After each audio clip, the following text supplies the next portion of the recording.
20 பேர் மருத்துவமனையில் அனுமதிக்கப்பட்டு தீவிர சிகிச்சை பிரிவில் இருக்கிறாங்க அப்படின்னு சொல்கிறாங்க. கடந்த 50 அல்லது 60 வருடங்களில் தமிழ்நாட்டில் இவ்வளவு அதிக அளவில் ஒரே ஒரு சம்பவத்தில் உயிரிழந்தது இல்லவே இல்லை. கடந்த ஆண்டும் இந்த ஆண்டும் இதுவரையிலும் கிட்டத்தட்ட 75 என்று நினைக்கிறேன். இவ்வளவு ஒரு மோசமான அதிர்ச்சிகரமான ஒரு விவகாரம் நடந்திருப்பது தமிழகத்தில் மிகப்பெரிய தலைகுனிவை தமிழகத்திற்கு ஏற்படுத்தியிருக்கிறது. இந்த அரசாங்கத்திற்கு இதுதான் திராவிட மாடல் அரசாங்கமா என்கிற கேள்வி திரு மு.க. ஸ்டாலின் அவர்களிடத்தில் நாம் கேட்கிறோம்.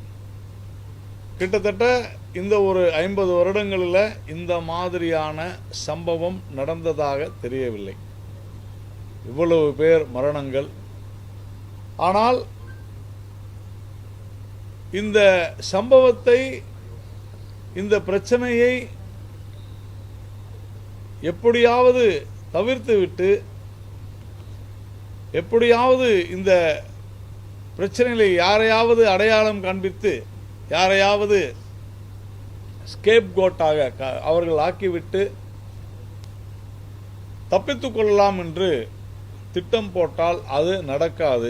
பாரதிய ஜனதா கட்சி, எங்களுடைய மாநில தலைவர் திரு அண்ணாமலை அவர்களுடைய தலைமையில் நாளை தமிழ்நாடு முழுவதும் அனைத்து மாவட்டங்களிலும் நாளை ஆர்ப்பாட்டம் நடைபெறுகிறது. இது ஒரு துவக்கம்தான். விரைவான, சரியான, சீரான நடவடிக்கை இல்லை என்று சொன்னால் மேலும் அதிதீவிரமாக எங்களுடைய போராட்டம் வேகப்படுத்தப்படும். கடந்த 40-50 வருடங்களில் இல்லாத அளவிற்கு இந்த மரணங்கள் நிகழ்ந்திருக்கின்றன என்று சொன்னால், இந்த அரசாங்கத்தினுடைய மாநில திராவிட மாடல் அரசு என்று மார்த்தட்டிக் கொள்ளுகிற திரு மு.க. ஸ்டாலின் அவர்களுடைய அரசினுடைய செயலற்ற தன்மை, அவருடைய மொழியிலே சொல்ல வேண்டுமென்றால் இந்த அரசு ஒரு கையாலாகாத அரசு.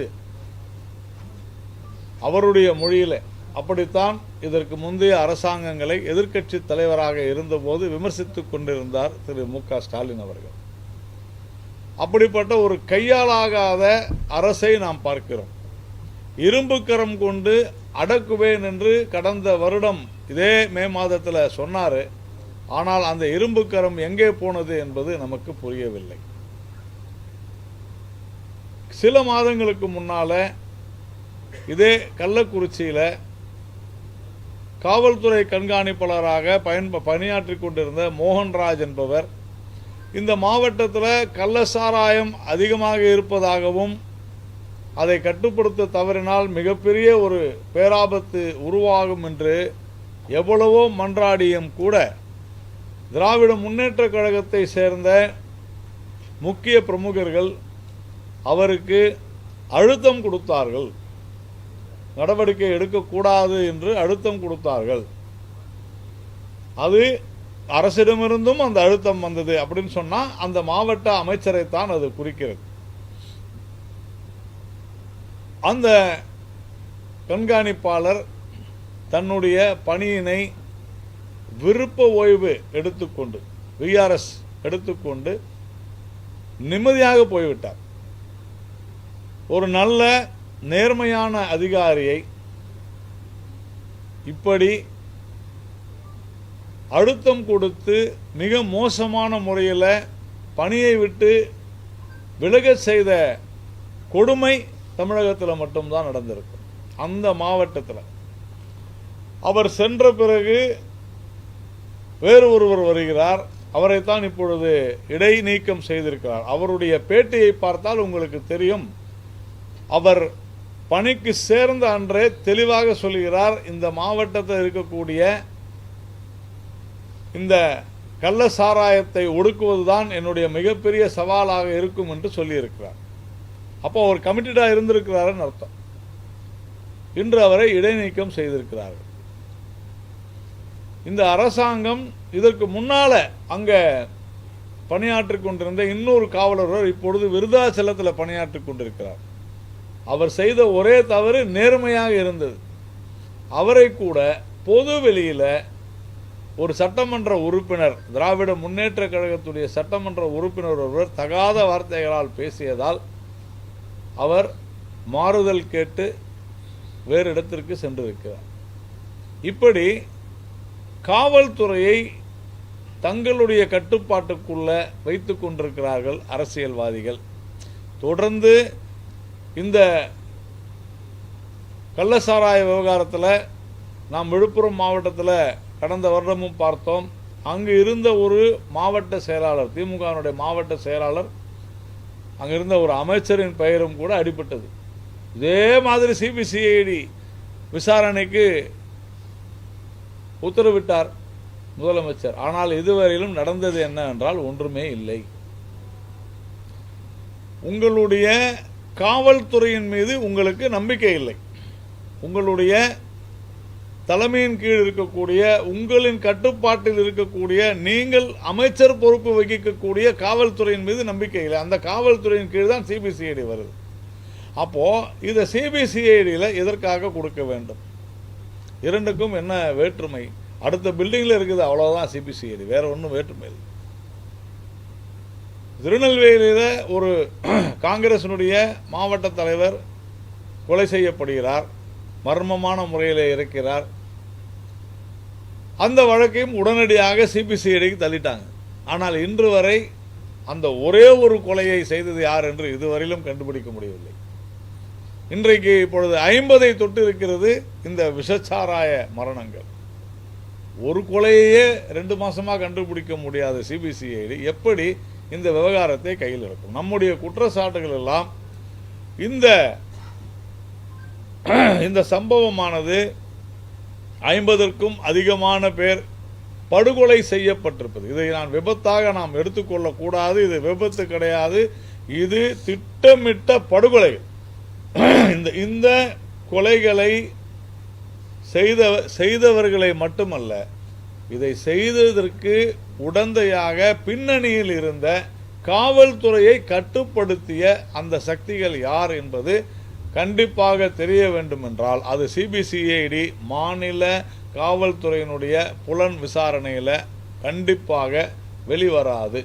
அதனால் எங்களுடைய மாநில தலைவர் திரு அண்ணாமலை அவர்கள் கேட்டுக்கொண்டதற்கு இணங்க உடனடியாக தமிழக முதலமைச்சர் மு.க. ஸ்டாலின் அவர்கள் சிபிஐ விசாரணை வேண்டும் என்று கேட்க வேண்டும். உண்மையிலேயே பலியானவர்களுக்கு ஒரு நியாயம் இருந்தால், கள்ளச்சாராயம் குடிக்கிறது தப்பு தான், ஒருவர் இறந்தால் அது கள்ளச்சாராயம் குடிச்சிட்டு இறந்து போயிட்டாரு சொல்லிடலாம்.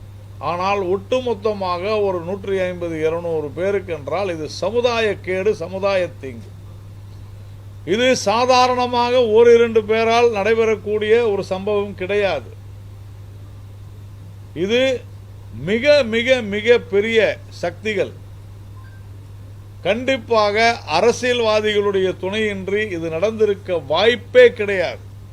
அந்த அரசியல்வாதிகள் யார்? அந்த அரசியல்வாதிகள் ஆளும் கட்சியை சேர்ந்தவர்களா, ஆளும் கட்சியினுடைய கூட்டணியை சேர்ந்தவர்களா என்பதையெல்லாம் சிபிஐ கவனித்துக் கொள்ளும். அப்படி இல்லை என்று சொன்னால் உங்களுக்கே உங்கள் காவல்துறையின் மீது நம்பிக்கை இல்லாமல் பல பேரை நீங்கள் சஸ்பெண்ட் செஞ்சிருக்கிறீங்க, இடைநீக்கம் செய்திருக்கிறீர்கள், பணிக்கு மாற்றியிருக்கிறீர்கள். உங்களுக்கே நீங்கள் திரு மு.க. ஸ்டாலின் அவர்கள் தலைமை வகிக்கிற காவல்துறையின் மீது அவருக்கே நம்பிக்கை இல்லாமல் மாற்றம் செய்யும் போது எங்களுக்கு எப்படி சிபிசிஐடி மீது நம்பிக்கை வரும்? அதனால குற்றவாளிகள் உறுதியாக தண்டிக்கப்பட வேண்டும் என்றால் இது உடனடியாக சிபிஐ விசாரணைக்கு உத்தரவிட வேண்டும், கேட்க வேண்டும், கோரிக்கை விடுக்க வேண்டும். நாம் எதை கேட்டாலே உடனே அதற்கு ஒரு வழக்கு, உடனே அதற்காக ஒரு பிரச்சனை என்றெல்லாம் இவர்கள் சொல்லும் பொழுது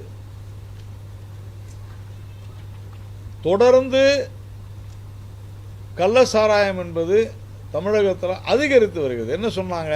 ஏன் கள்ளசாராயத்தை நாங்கள் டாஸ்மாகை மூட மாட்டோம்னா கள்ளசாராயம் பெருகிடும். இப்போ என்ன ஆச்சு? 50 வருடங்களில் இல்லாத அளவிற்கு மிகப்பெரிய. நேற்று பார்த்தீங்கன்னா திடீர்னு வேலூரில் அணைக்கட்டு எங்கே பார்த்தாலும் கள்ளசாராயத்தை பிடிக்கிறான்னு கிளம்பிட்டாங்க. அப்போ இவ்வளோ நாளாக ஏன் போகல நீங்கள்? அப்போ இங்கே இருக்கக்கூடிய காவல்துறைக்கு எங்கே கள்ளசாராயம் விற்குது அப்படின்றது தெரிஞ்சிருக்குது. மிக மோசமான முறையில். இப்போ இன்னைக்கு நான் வரும்பொழுது கூட ஒரு செய்தி சேனலில் பார்த்தேன். சின்ன சேலத்தில் ஒரு இருசக்கர வாகனத்தில் வந்து பாக்கெட்டில் விற்கிறாங்க கள்ளசாராயம். இது முழுக்க முழுக்க முழுக்க முழுக்க வியாபாரம், அரசியல் வியாபாரம். இதுல உறுதியாக அரசியல்வாதிகளுடைய ஆளும் கட்சியினுடைய பின்னணி இருக்கிறது, அழுத்தம் இருக்கிறது என்று பாரதிய ஜனதா கட்சி தெளிவாக சொல்கிறது. இந்த பிரச்சனை இத்தோடு முடிய வேண்டும். இனிமேல் கள்ளசாராய சாவுகள், மரணங்கள் வரக்கூடாது என்றால் யாராக இருந்தாலும், எந்த பதவியில் இருந்தாலும் அவர்கள் தண்டிக்கப்பட வேண்டும்.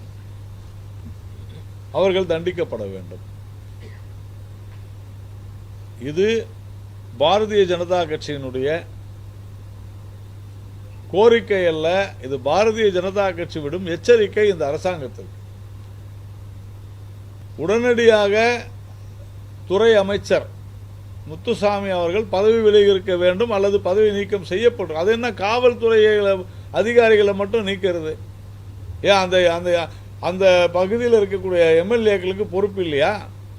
கள்ளக்குறிச்சியினுடைய சட்டமன்ற உறுப்பினர் தெளிவாக சொல்கிறார், இது குறித்து சட்டசபையில் நான் பேசுவதற்காக நான் எழுதியும் கேட்டுக்கொண்டும் எனக்கு அனுமதி வழங்கப்படவில்லை என்று சொல்லியிருக்கிறார். ஏற்கனவே கல்வராயன் மலையில், ரிஷிவந்தியம் தொகுதியில் கல்வராயன் மலையில் கள்ளசாராயம் காய்ச்சுகிறார்கள் என்று பலர் எச்சரித்தும் அது குறித்து யாரும் காதில் வாங்கவில்லை. காவல்துறை தோல்வியடைந்து விட்டது என்று சொன்னால் முதல்வர் தோல்வியடைந்து விட்டார் என்றுதான் அர்த்தம். அவருடைய ஆளுமையின் கீழ் தான் காவல்துறை இருக்கிறது.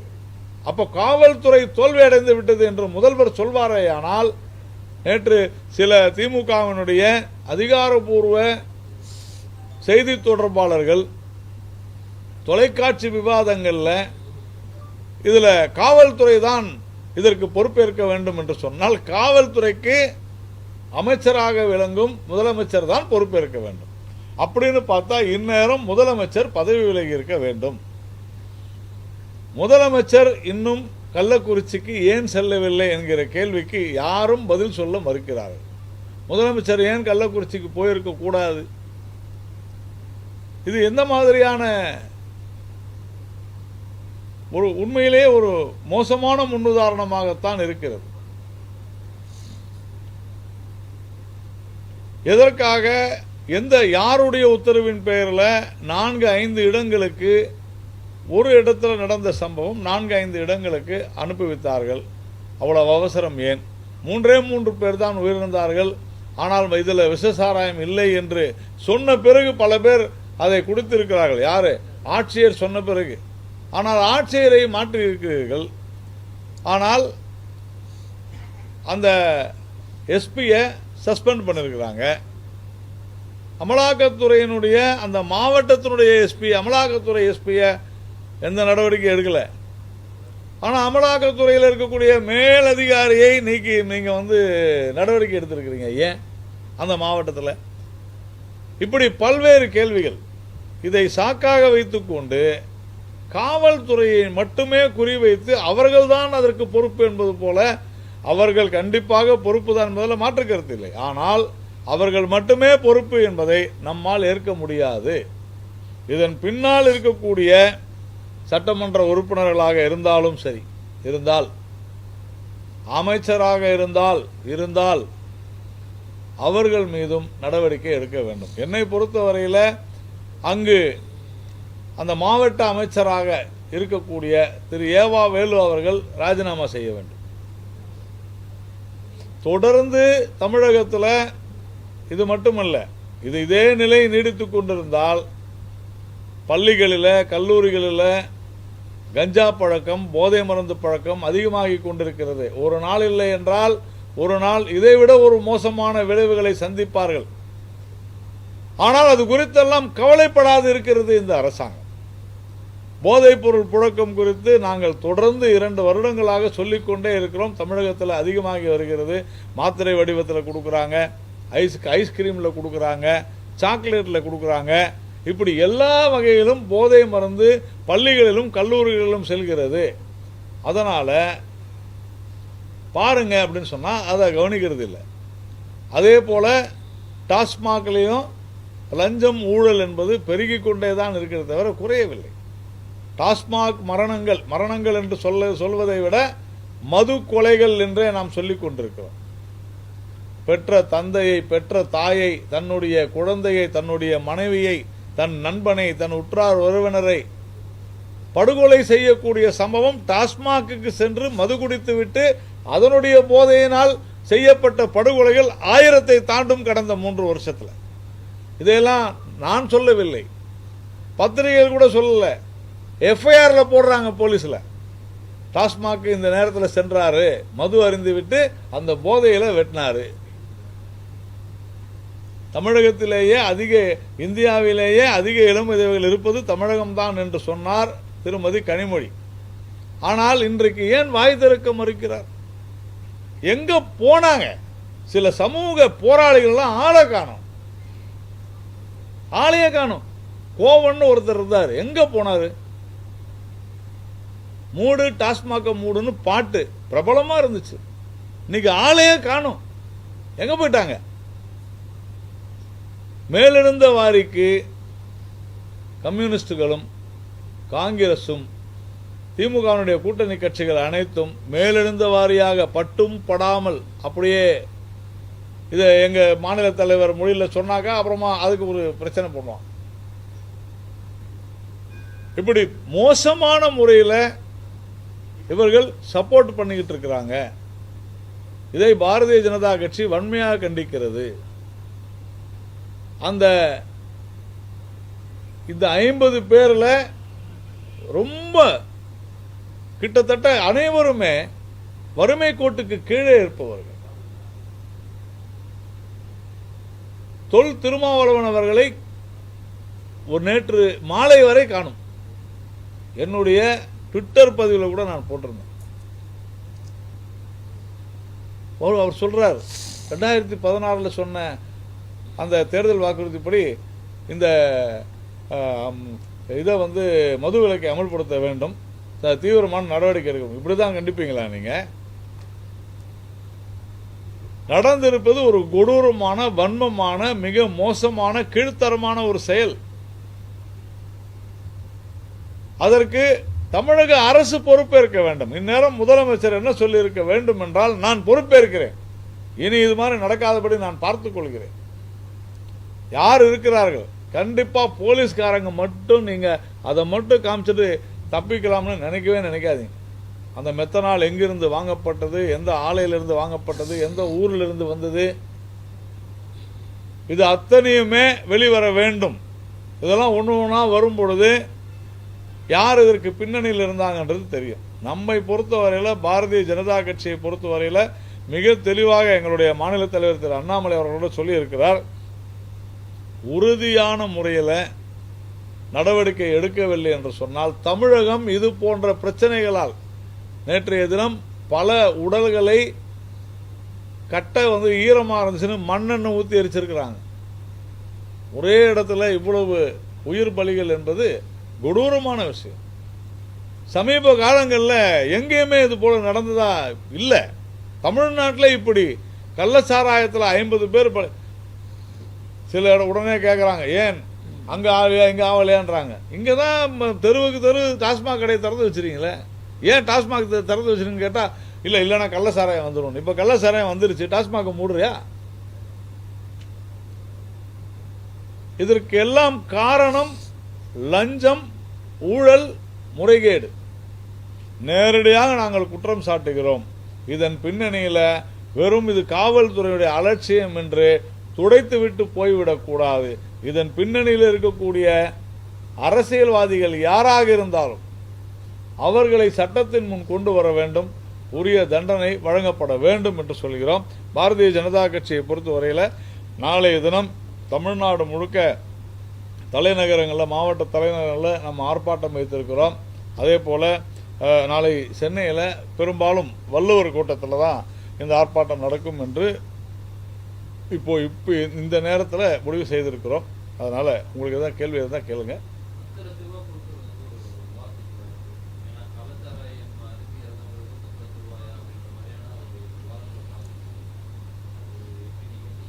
நாம் தொடர்ந்து சொல்லி வருகிறோம், இது போன்ற விவகாரங்களில் பணம் மட்டுமே இது இழப்பீடு என்பது தீர்வாகாது. இதை எப்படி நிறுத்த வேண்டும் என்று தான் ஒரு அரசாங்கம். இப்போ உதாரணத்துக்கு நாங்கள் கூட 1 லட்சம் கொடுக்குறோன்னு சொல்லியிருக்கிறோம். அடுத்த கேள்வி என்ன கேட்கறதுக்கு முன்னாலே நான் சொல்கிறார். ஆனால் விஷயம் என்னன்னு கேட்டிங்கன்னா, எங்கள் பக்கத்து வீட்டில் ஒரு கொலை நடந்து போச்சு. நாம் போயிட்டு ஆறுதல் சொல்லி செய்யலாம், தவறில்லை. ஆனால் இதற்கு பொறுப்பேற்க வேண்டியவர்களே நான் பணம் கொடுத்து விடுகிறேன் என்று சொல்வது தவறு என்று சொல்கிறோம். தவறுதான் அது. முதல்ல குற்றத்தை ஒப்புக்கொள்ளுங்கள். எங்களுடைய மோசமான நிர்வாகத்தினால் என்னால் இந்த அரசாங்கத்தை நிர்வகிக்க முடியவில்லை, அதனால தான் நான் இவங்களுக்கு 10 லட்சம் கொடுக்குறேன்னு சொல்லுங்க. அதை ஏதோ நீங்கள் 10 லட்ச ரூபா சும்மா கொடுக்குற மாதிரி கொடுக்காதீங்க. இதைத்தான் நம்ம சொல்கிறோம். தொடர்ந்து நாம் அதை வலியுறுத்தி வருகிறோம்.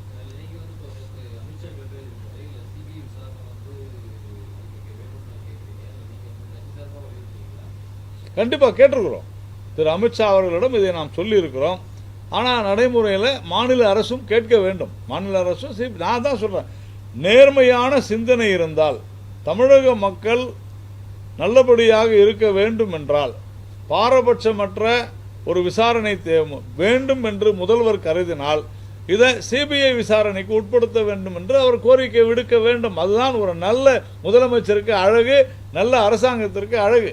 இல்லை என்றால் யாரையோ நீங்கள் பாதுகாக்க போகிறீர்கள் என்றுதான் பொருள்.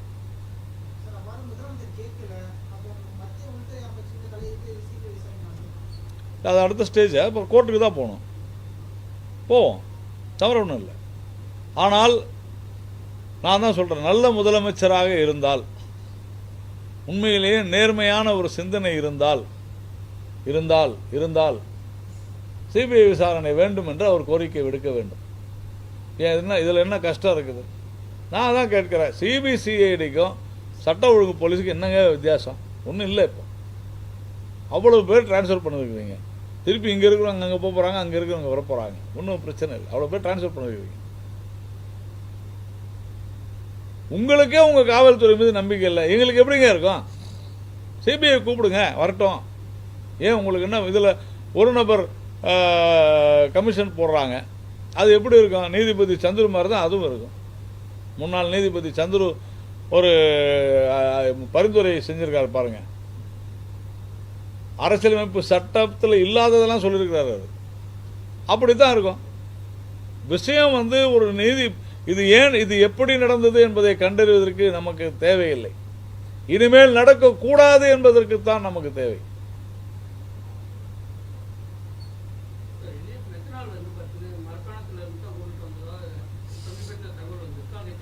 இல்லை, மெத்தனால் யார் எங்கேருந்து கொண்டு வந்தாலும் அதை கண்டிக்கணும் சார்.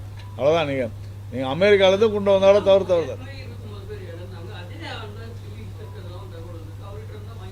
இல்லை, நான் தான் சொல்கிறேன், இது விசாரணை தான் தெரியும். நம்ம தகவல் வச்சு நான் பேச முடியாது. யார் இதை செய்திருந்தாலும் இதை சாதாரணமானவர்கள் விநியோகிக்க முடியுமே தவிர, இதற்கு மூளையாக செயல்பட்டது யார் என்பது தான் நம்முடைய இது ஒரு நெட்வொர்க். எல்லா இடங்கள்லையும் கள்ளசாராயன்றது போதை மருந்துனா தனித்தனியாக ஒவ்வொருத்தரும் தயார் செஞ்சால் கொடுக்குறாங்க. போதை மருந்து நெட்வொர்க்குன்றது தமிழ்நாடு ஃபுல்லாக இருக்குது. ஒவ்வொரு கிராமத்துலேயும் அதுக்கு ஒரு ஹோல்சேல் ஏஜென்ட்டு, ஒரு டிஸ்ட்ரிபியூட்டரு, டீலர்ஸு எல்லாம் இருக்கிறாங்க. நாம் சொல்கிறது மேனுஃபேக்சரையும் டிஸ்ட்ரிபியூட்டரையும் முதல்ல மடக்குன்றோம். நீங்கள் அந்த ரெண்டுத்தை விட்டுட்டு டீலரையும் ஹோல்சேல் ஏஜென்ட்டையும் பிடிக்கிறதெல்லாம் வேணாம். யார் இதற்கு மூளையோ அதை பிடிங்க. இல்லை நீங்கள் தப்பிக்க விடுறதா தான் அர்த்தம். இதுக்கு ஒரு தீர்வு வேணும்னா இனிமேல் அரசியல்வாதிகள் யாருமே காவல்துறையை கட்டுப்பாட்டிலே வைக்க வேண்டும் என்று விரும்பக்கூடாது. இவங்க என்ன சொல்றாங்க, உத்தரப்பிரதேசத்தில் போலீஸ் அப்படி செய்யறாங்க இப்படி செய்யறாங்கன்றாங்க. இப்போ போலீஸ் அரசியல்வாதி சொல்றதா கேட்கணுமா? அரசியல்வாதிகளுடைய தலையாட்டி பொம்மைகள் அல்ல காவல்துறையினர். அவங்களுக்கு நீங்க மரியாதை கொடுத்து தான் ஆகணும். ஐபிஎஸ் படிச்சிருக்கிறாங்க, ஐஏஎஸ் படிச்சு, உங்களுக்கு தேவைன்னா அறிவுரை எடுத்துங்க. எங்களுடைய மாநில தலைவர் கூட ஐபிஎஸ் இளம் அதிகாரியாக இருந்தவர். எவ்வளவு பெரிய ஒரு அநியாயம், மோசம், மோசடி, ஒரு மிக மோசமான செயல் நடந்திருக்கிறது. எல்லாரும் வாய் மூடி அமைதியா இருக்கிறாங்க. நீங்க இது உத்தரப்பிரதேசத்தில் இது போல நேற்று நடந்திருந்துச்சுன்னா, இதே மாதிரி குஜராத்தில் நேற்று நடந்திருந்துச்சுன்னா எல்லா தொலைக்காட்சியிலும் விவாதங்கள் அனல் பறந்திருக்கும். ஒவ்வொரு திரைப்பட கலைஞர்களும் அவங்களுடைய ஒப்பீனியனை ட்விட்டரில் போட்டிருப்பாங்க. ஆனால் எங்கே போனாங்கன்னு தெரியல. அந்த சமூக போராளிகள் எல்லாம் எங்கே போயிட்டாங்கன்னே தெரியல. கவிஞர் வைரமுத்து போய் பாருங்க, அந்த டாஸ்மாக் இதில் திறந்த போது எப்படியெல்லாம் எழுதினாருன்னு. எங்கே போனார் வைரமுத்துன்னு தெரியல. பல பேரை நான் சொல்ல முடியும், சொன்னால் அப்புறமா நாம் ஒரு குறிப்பிட்ட நபர்களுக்கு எதிராக பேசுகிறோன்னு சொல்லுவாங்க. அதனால் நான் சொல்ல, எங்கள் எல்லாருக்குமே தெரியும். காணாமல் போயிட்டாங்க பல பேர். சில நடிகர்கள்லாம் எங்கே போனாங்கன்னு தெரியல, ஒளிஞ்சுக்கிட்டாங்க. ஏன் உங்களால் தைரியமாக ஒரு சமூக அவலத்தை சுட்டி காண்பிக்க முடியவில்லை? அப்படி என்றால் ஒரு கட்சிக்கு ஆதரவாக இருந்திருக்கிறீர்கள், அந்த கட்சி உங்களுடைய துறையில கோலோச்சி நின்று கொண்டிருக்கிறதுன்னு அர்த்தம். ரெட் ஜெயண்ட்டும் சன் பிலிம்ஸ் இருக்கிற வரைக்கும் இவங்க யாரும் வாய் திறக்க மாட்டாங்க. இவ்வளவுதான் விஷயம். இப்படி ஒரு எல்லா துறைகளையும் தங்களுடைய கட்டுப்பாட்டுக்குள்ள வைத்துக் கொண்டிருக்கிறது இந்த திராவிட மாடல் என்று மாறுதட்டிக் கொள்கிற அரசு. நம்முடைய ஒரே கேள்வி, இப்படி கஞ்சா, மிக மோசமான போதைப் பொருள், கெட்டமைன், இந்த மாதிரியான போதைப் பொருள்கள், கள்ள சாராயம், நல்ல சாராயத்தின் மூலமாகவே படுகொலைகள், போலீஸ் எஃப்ஐஆர் படி, இப்படித்தான் தமிழகத்தை சீரழிப்பதுதான் திராவிட மாடலா? இதற்கு முதலமைச்சர் பதில் சொல்ல. பிரதமர் பண்ணுவாங்க சார். ஏன்னா நம்ம இதனுடைய முழு டீட்டெயிலும் கேட்டிருக்கிறாங்க. We are waiting. இன்னும் இதில் என்னென்ன இஷ்யூஸ் வர்றதை பார்த்துட்டு டெஃபினட்டாக அதற்கு உண்டான இது பண்ணுவோம். குண்டுக்கட்டாக வெளியேற்றிருக்கிறார்கள். 50 பேர் எப்படி கொலை உண்டார்கள் என்று நாங்கள் கூட எங்களுடைய சட்டமன்ற உறுப்பினர்கள் கூட இன்னைக்கு இது குறித்து பேசுவதற்காக கேட்டிருக்கிறோம். அந்த நேரம் வரும்போது என்னன்னு பார்க்கணும். இது வரைக்கும் வரல அந்த இது. அதனால் தவறானது. இது ஒரு ஜனநாயக நாடு. நான் ஏற்கனவே சொன்னேன், ஏற்கனவே கள்ளக்குறிச்சி சட்டமன்ற உறுப்பினர் இது குறித்து பேசுவதற்காக மனு கொடுத்தும் அவருக்கு பேச வாய்ப்பளிக்கவில்லை என்று அவர் சொல்லியிருக்கிறார். ஒவ்வொருவருமே அங்கே இருந்த ஒவ்வொருவருமே கள்ளக்குறிச்சியில் இது போன்ற விஷயங்கள் நடைபெற்று கொண்டிருக்குது, கல்வராயன் மலையில் இருக்குது அப்படின்னு இன்னைக்கு ஒரு ஜெயிலில் இருக்கக்கூடிய ஒரு நபர் நான் நேற்று பார்த்தேன். தெளிவாக பேரோட சொல்றார். சவுக்கு சங்கர் தெளிவாக பேரோட சொல்றார். கல்வராயன் மலையை சொல்றாரு, யார் அதை ஆதரிக்கிறார் என்று சொல்கிறார். நான் என்ன கேட்கிறேன், அவர் யாரா வேணா இருந்துட்டு போட்டோம், அவர் செய்து தவறா சரியா அது வேற. அவன் இவன் பேசினது தவறு தான் அப்படின்னு ஒரு நீதிபதியே சொல்லியிருக்கிறார். ஆனால் தயாநிதி மாறன் நேற்று நான் ஒரு வீடியோ பார்த்தேன். அண்ணாமலை அவர்களை அவன் இவன் பேசுறது, பிரதமரை அவன் இவன் என்று பேசுவது, எல்லாவற்றையும் விட அந்த தயாநிதி மாறன் சிவாஜி கிருஷ்ணமூர்த்தி என்ற ஒரு அயோக்கியனை இவரை போன்று பேசுவதற்கு யாருமே இல்லை என்று பேசியிருக்கிறார் தயாநிதி மாறன். இதுதான் திராவிட மாடலா? இதுதான் திராவிட மாடலா? இனியவன் என்கின்ற ஒரு நபர். திராவிட மாடல் என்றாலே கேவலமான மாடலாகத்தான் இப்பொழுது போய்கொண்டிருக்கிறது. இனியவன் என்கின்ற ஒரு நபர் தான் ஒரு அரசு ஊழியர் என்று சொல்லிக்கொண்டு திருமதி நிர்மலா சீதாராமன் அவர்களை, நம்முடைய மத்திய நிதி அமைச்சரை தரக்குறைவாக பேசுவது, திரு அண்ணாமலை அவர்களுடைய தாய் தந்தையை பற்றி தரக்குறைவாக பேசுவது, பிரதமரை மிக மோசமாக இதோடு சேர்ந்து கொண்டு தமிழ்நாடு பாடநூல் கழக தலைவர் லியோனி எங்கிருந்து பிடிச்சுக்கிட்டு வந்தாங்கன்னு தெரியல இவங்களெல்லாம். அவர் ஐட்டம்னு பேசுறாரு. கொஞ்சம் கூட நாகரிகம் இல்லாதவர்களாக திராவிட முன்னேற்ற கழகத்தை சேர்ந்த அதிகாரம் இருக்கிறது என்பதற்காக எதை வேண்டுமானாலும் எப்படி வேண்டுமானாலும் பேசலாம் என்றால் என்ன பொருள்? அது தமிழகம், தமிழுக்குன்னு ஒரு மரியாதை இருக்குது. யாரை கேட்டாலும் நீ வா போ அவன் இவன் என்று பேசுவது தயாநிதி மாறன் படித்தவர் என்று நான் நினைத்தேன். ஆனால் நாகரிகமற்றவர் என்று எனக்கு தெரியாது. சிறிது கூட நாகரிகம் இல்லாத ஒரு அநாகரிகமாக பேசுவது எந்த மாதிரியான ஒரு விஷயம்? பிரதமரை பார்த்து அவன் இவன் என்று பொது மேடையில் பேசுவது, திண்டுக்கல் லியோனி பேசுவது, இதையெல்லாம் வேடிக்கை பார்த்து கொண்டிருக்கிறார் முதலமைச்சர் மு.க. ஸ்டாலின். நான் சொல்கிறேன், அவருடைய தூண்டுதலின் பேரில் தான் இவரெல்லாம் பேசுகிறார்கள். அவர் தானே முதலமைச்சராக இருக்கிறாரு.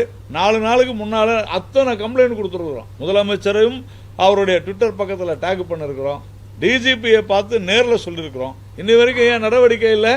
இந்த நாட்டினுடைய பிரதமரையும் இந்த நாட்டினுடைய நிதியமைச்சரையும் ஒரு முன்னாள் காவல்துறை அதிகாரியான எங்கள் மாநில தலைவரையும் கேவலமாக தரக்குறைவாக பேசுபவனை இந்நேரம் சிறைக்குள்ளே அடைத்து அரசு பதவியில் தூக்கி எறிய துணிவில்லாத ஒரு முதலமைச்சர் அந்த நாற்காலிகளை எப்படி அமர்ந்திருக்கலாம்?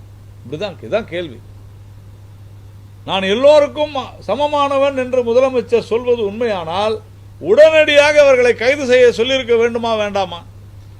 ஒரு பாராளுமன்ற உறுப்பினர், ஒரு முன்னாள் அமைச்சர், பெரிய corporate company Sun TV, Dayanidhi Maran பேசுறாரு. இவரை வெற்றி கொண்டானுக்கு அடுத்து இவர் தான் திமுகவுக்கு அப்படி ஒரு அவருக்கு அவ்வளோ ஃபேன்ஸ் இருக்கிறாங்க. இதைவிட அநாகரிகமாக தரக்குறைவாக யாராலும் பேச முடியுமா என்றால் திமுகவில் ஒவ்வொருத்தரும் போட்டி போட்டுக்கிறாங்க. இன்னும் நான் அசிங்கமாக பேசுகிறேன், இதை விட நான் அசிங்கமாக பேசுகிறேன். போட்டி, இதெல்லாம் வார்ப்பு, வளர்ப்பு. அந்த காலத்திலிருந்து யார் கேவலமாக பேசுவது? கண்ணதாசன் வனவாசம் புத்தகத்தில் எழுதினதை மீண்டும் அண்ணாதுரையும் கருணாநிதியும் எல்லாரையும் நாம் தோற்கடிக்க வேண்டும் என்று நினைத்து கொண்டிருக்கிறார். வனவாசம் புத்தகம் படிங்க.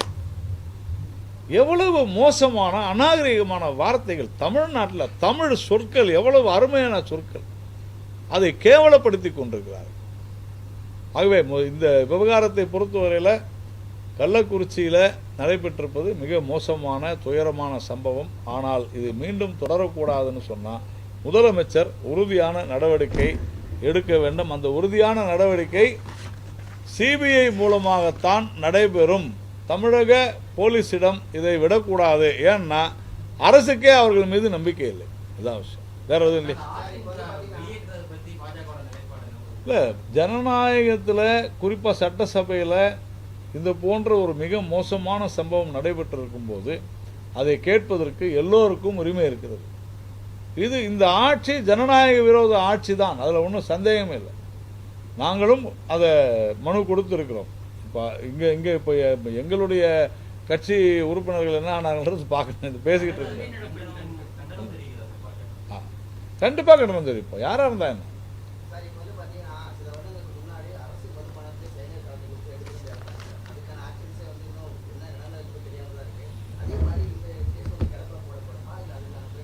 இல்லை, அதாங்க இப்போது நீங்கள் சொன்ன கேஸ் இருக்குது பார்த்தீங்களா, அதில் ஒருத்தர் சொல்கிறாரு, நீங்கள் சொன்ன அந்த விவகாரத்தில், ஆமாம், அதில் நல்ல வேலை நான் அதை குடிக்காத போயிட்டேன் அப்படின்னாரு. 2 பேர் குடிக்கிறாங்க. ஒருத்தர் 5 நிமிஷம் கழித்து குடிக்கலான்ட்டு எங்கே வாங்கினாங்கன்னு தெரியும். இன்ன வரைக்கும் அது எதுவுமே செய்யலைன்னு சொன்னால் என்ன அர்த்தம்? இது முழுக்க திட்டமிட்ட ரீதியில். சார், ஒரு நிமிஷம் நாம் இது புரிந்து கொள்ள வேண்டும். மது என்பது ஒரு மிக முக்கியமான தொழில். இன்னைக்கு வெறும் 10 ரூபாய் எக்ஸ்ட்ரா வாங்குறதுல ஒரு வருஷத்துக்கு 10 ரூபாய் எக்ஸ்ட்ரா வாங்குறது 10,000 கோடி. 10,000 கோடி வெறும் 10 ரூபாய். இன்னைக்கு மது ஆலைகளுக்கு வருமானம், அரசாங்கத்திற்கு வருமானம், அதை விட்டுருங்க, அது அக்கௌண்ட்டில் போகுது. ஒரு ஆய்வின்படி சொல்கிறாங்க, நான் சொன்னது யார் தெரியுமா? தமிழ்நாட்டினுடைய நிதியமைச்சர் ஆக இருந்தவர் பிடிஆர் பழனிவேல்ராஜன், நாராயணன் சொல்ல. கணக்கில் விற்கிற மது 50% தான். அதாவது அரசுக்கு கணக்கு காண்பித்து வரி வசூல் செய்வது 50% தான். மீதி 50% கணக்கே வருது இல்லைன்னா என்ன அர்த்தம்? நம்பர் 2 அக்கௌண்ட்டில் விற்கிறாங்கன்னு அர்த்தம். அப்போனா கணக்கு போட்டுங்க, கிட்டத்தட்ட 1 லட்சம் கோடிக்கு மேலாக வருமானம் கொழிக்கிற இந்த மது வியாபாரம், இதை முழுக்க முழுக்க முழுக்க முழுக்க அரசியல்வாதிகள் கையில் தான் இருக்கிறது.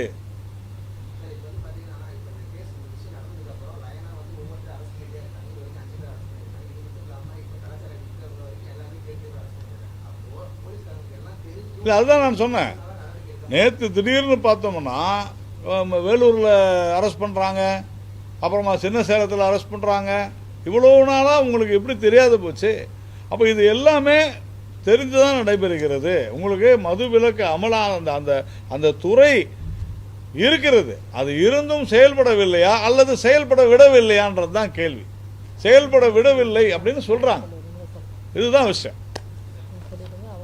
போதுமா? இப்போ ஒரு சின்ன அப்புறம் பிரஸ் மீட்டுக்கு அடுத்து நம்ம திராவிட முன்னேற்ற கழகத்திலிருந்து இன்று கட்சியில் புதிதாக இணைய வந்திருக்கிறார்கள் திருமதி மரியா பிரான்சிஸ் ஜான், முன்னாள் துணை பகுதி செயலாளர், அண்ணா நகர் வடக்கு பகுதி.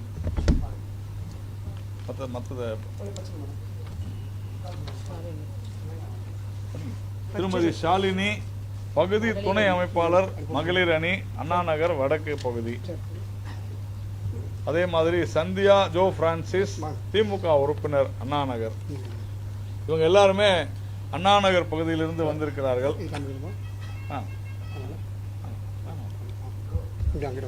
சுமதி,